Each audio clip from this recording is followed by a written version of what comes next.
வணக்கம். Welcome to life horoscope spiritual channel. Guru Peyarchi 2026-27 1st of June 2026 குரு பெயர்ச்சி நைட்டில் வருது. இந்த குரு பெயர்ச்சி ரொம்ப விசேஷமான குரு பெயர்ச்சி. ஏன்னா 12 இயர்ஸ்க்கு அப்புறம், அதாவது 12 வருடத்துக்கு ஒரு முறை தான் குரு உச்சமாவார். மிதுனத்திலிருந்து கடகத்துக்கு குரு பெயர்ச்சி. இந்த பெயர்ச்சி ஒரு பொதுவான பலனா ஒவ்வொரு ராசிக்கும் நான் கிளீனாக டீட்டெயிலாக நிறைய விஷயத்த சொல்லியிருக்கேன். இது தனிப்பட்ட முறையில் உங்கள் ஜாதகத்தில் குரு எப்படிப்பட்ட யோக கிரகமாக இருக்குது, எந்த இடத்துல பொசிஷன் ஆகிருக்கு, ப்ளஸ் இந்த டிஸ்பிளேல நீங்கள் பார்த்தா தெரிஞ்சிருப்பீங்க. ஸோ உங்களுடைய பர்த் சார்ட்டில் அந்த குரு எப்படி இருக்காரோ அப்படிப்பட்ட தனிப்பட்ட முறை தரப்போகிறார். அந்த தனிப்பட்ட பலனை நீங்கள் பார்க்கறதுக்கு www.lifehoroscope.in இந்த வெப்சைட்டில் எங்களோட சர்வீசஸை ஃபுல்லாக பாருங்கள். பர்டிகுலராக ஸ்பெசிஃபிக்காக இந்த குரு பெயர்ச்சிக்காக ஒரு பெரிய சர்வீஸை ப்ரிப்பேர் பண்ணியிருக்கோம். அது என்ன தேவையோ நீங்கள் பயன்படுத்திக்கலாம். டிஸ்பிளேல தெரிய நம்பர் மட்டும் தான் எங்களோட டீமுடைய நம்பர்ஸ்.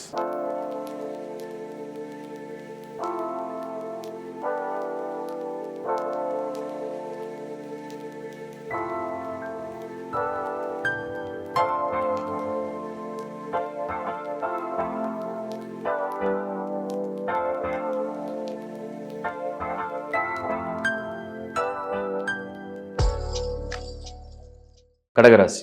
இப்போ இந்த குரு பெயர்ச்சி நிறைய பேருக்கு என்ன கேட்டாங்கன்னா, கடகராசியில் குரு வராரு, அங்கே தானே உச்சமாகறாரு, அப்போ கடகத்துக்கு நிறைய நன்மைகள் நடக்குமா, கடகத்துக்கு எல்லாம் வாரி வழங்குமான்றது ஒரு கேள்வியாக இருக்குது. நான் ஒரு கிளாரிட்டி கொடுத்துட்றேன். குரு இருக்கும் இடத்தை விட பார்க்கும் இடத்துக்கு தான் பலம் அதிகம். அது சுபகிரகம் தான், ஆனால் அது எங்கே இருக்கோ அங்கே அதிகம் தரதில்லை. அது எங்கே பார்க்குதோ அங்கே தான் அதிகம் கொடுக்குது. இப்போ குரு கடகத்தில் வராரு. என்ன நீங்கள் பார்க்க போகிறீங்க, அந்த டிஸ்பிளேல பார்த்தீங்கன்னா புரிஞ்சிடும். கிளியராக பாருங்கள். குருவுடைய பார்வை கடகத்தை பொறுத்த வரைக்கும் 5ஆம் இடம், 7ஆம் இடம், அதுக்கு அடுத்தது 9ஆம் இடம். இந்த 3 இடத்துல பார்வை பதியுது. இந்த 3ம் உங்களுக்கு என்னென்ன பாசிட்டிவாக என்னென்ன ஃபேவரோ அதை பண்ணிடும். மற்றபடிக்கு அது இருக்கும் இடம், அதாவது அந்த ஜென்மத்தில் உள்ள அந்த குரு, அதனால் பெரிய நன்மைகள் நடக்குமா அப்படிங்கிறத ஒரு கொஸ்டின் மார்க்காக நான் போடுறேன். அடுத்தது இந்த குருவுடைய இந்த உச்சமான இந்த குரு கடகத்தை பொறுத்த வரைக்கும் அவருடைய முதல் பார்வை 5ஆம் இடம். அதோட ப்ளஸ் என்ன? மனம், புத்தி, அறிவு, ஆற்றல், உங்களோட முன்ஜென்ம புண்ணியம், இதெல்லாம் வெளியில் கொண்டு வந்துடும். பொதுவாகவே 5ல் குரு பார்த்தா பணப்புழக்கம், மன நிம்மதி, குழந்தை பாக்கியம், திருமண விஷயம், அதுக்கப்புறம் மனசில் உள்ள உற்சாகம், மன நிம்மதி, மனதில் உள்ள ஆசை, இதெல்லாம் நிறைவேற்றுறது தான் அது பலன். பட் ஜென்ம குரு, அதையும் நீங்கள் புரிஞ்சுக்கணும். ஜென்ம குரு ப்ரெஷரை கொடுக்க போகுது. உங்களை பற்றின, அதாவது நீங்கள் செய்கிற முயற்சி, உங்களுக்கு ஒரு அச்சீவ்மெண்ட், உங்களுக்கு தேவை, அதுக்கெல்லாம் ஒரு ப்ரெஷரை கொடுக்க போகுது. பட் 5 உங்களை ஃபேவராக பண்ணிடும்.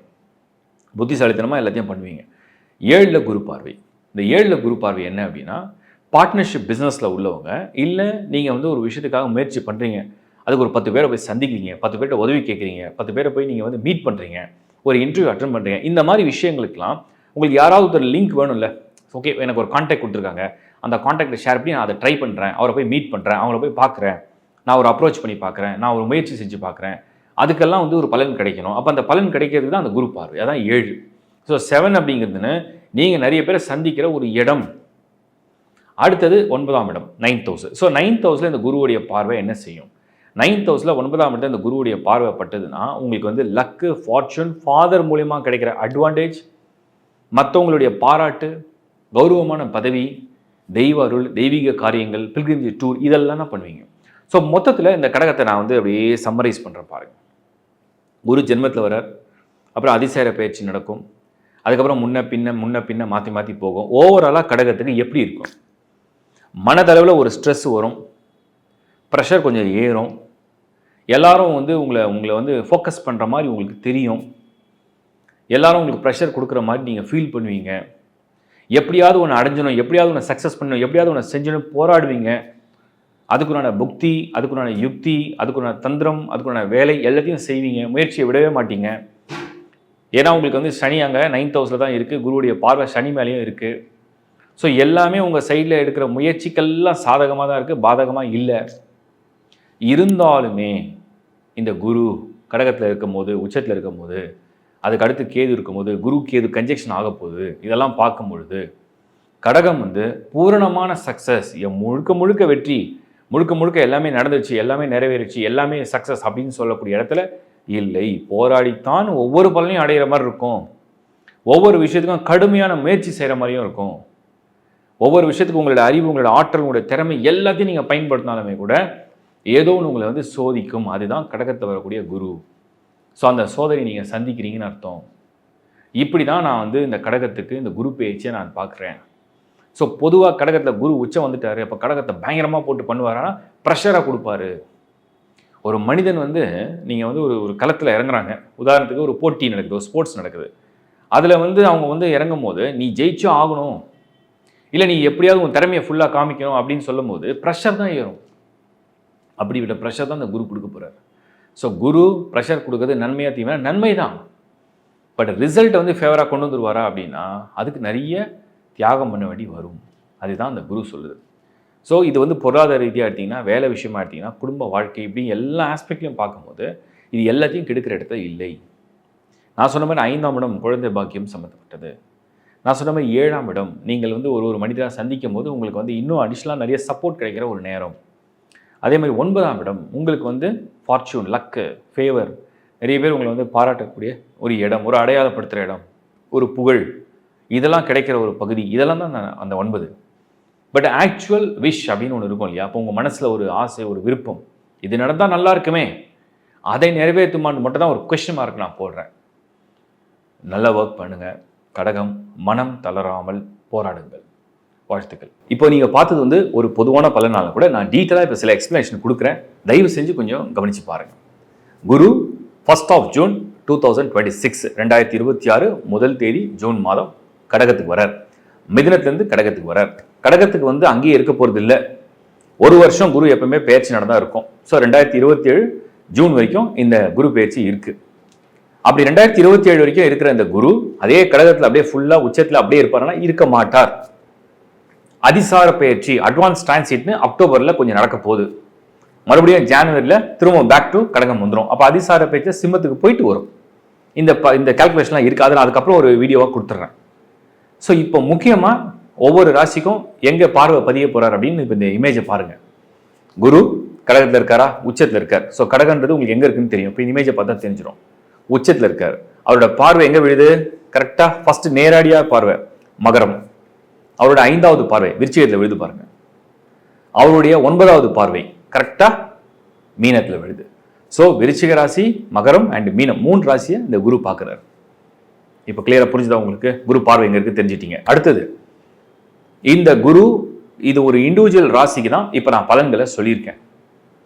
உலகளாவிய மாற்றங்களுக்கு பொதுவாக இந்த குரு பேச்சு நன்மையா தீமையா அப்படின்னு நிறைய பேர் என்கிட்ட கேட்ட கேள்விக்கு நான் கொடுக்குற பதிலை புரிஞ்சுங்க.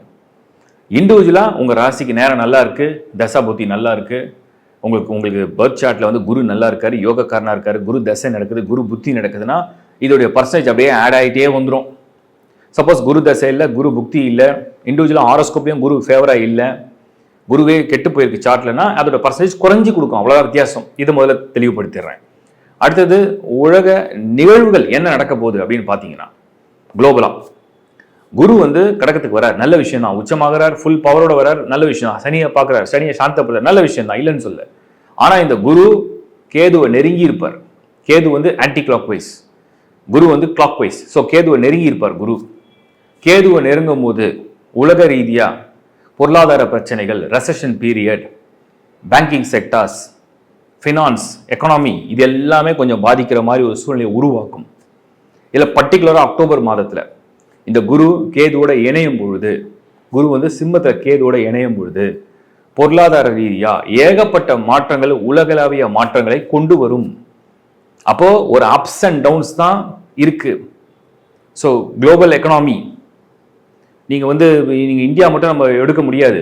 குரு வந்து ஒரு பிளானட் அப்படின்னு சொன்னால் டோட்டல் அந்த குளோபலாகவே நிறைய அது வந்து ஒரு ஏற்றத்தாழ், ஒரு அன்சர்டனிட்டியை கொண்டு வந்துடும். அந்த மாதிரி ஒரு சிச்சுவேஷன் வருது. இது உச்சமான குரு தான் அதை மேக்ஸிமம் பண்ணுவார்னு அர்த்தம். உச்சம்னா ஃபுல் ஸ்ட்ரென்த்து.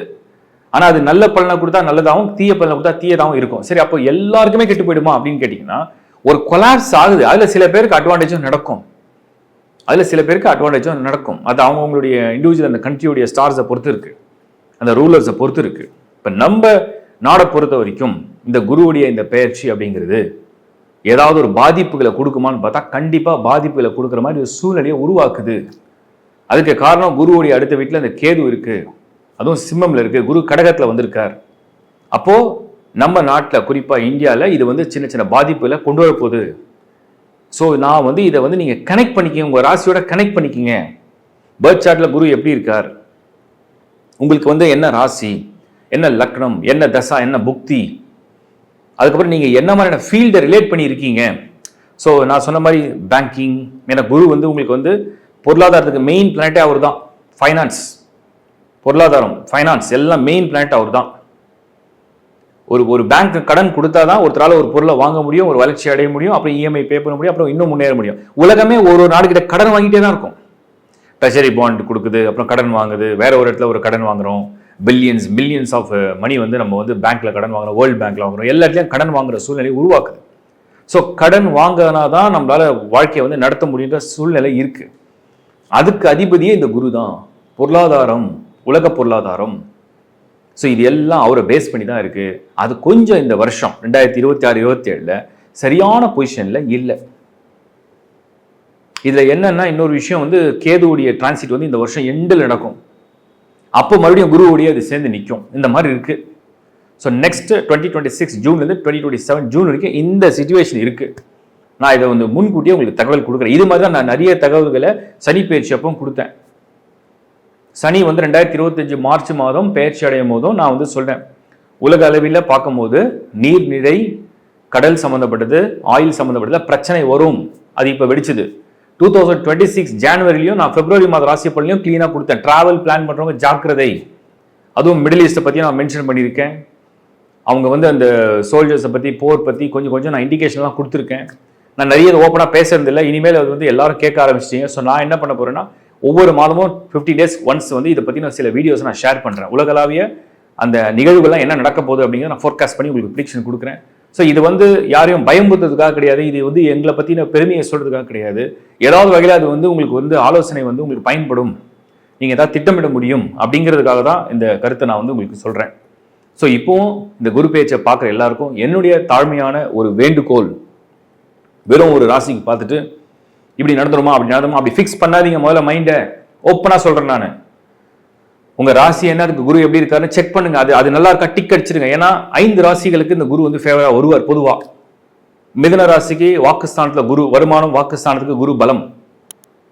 கன்னி ராசிக்கு லாபஸ்தானத்தில் குரு பலம். ஸோ கன்னிக்கு 11ஆம் இடத்துல குரு வெற்றி, ஆதாயம், லாபம், வாக்குஸ்தானம், ஆதாயம், வெற்றி, லாபம் இதெல்லாம் கொடுக்கக்கூடிய இடத்துல குரு.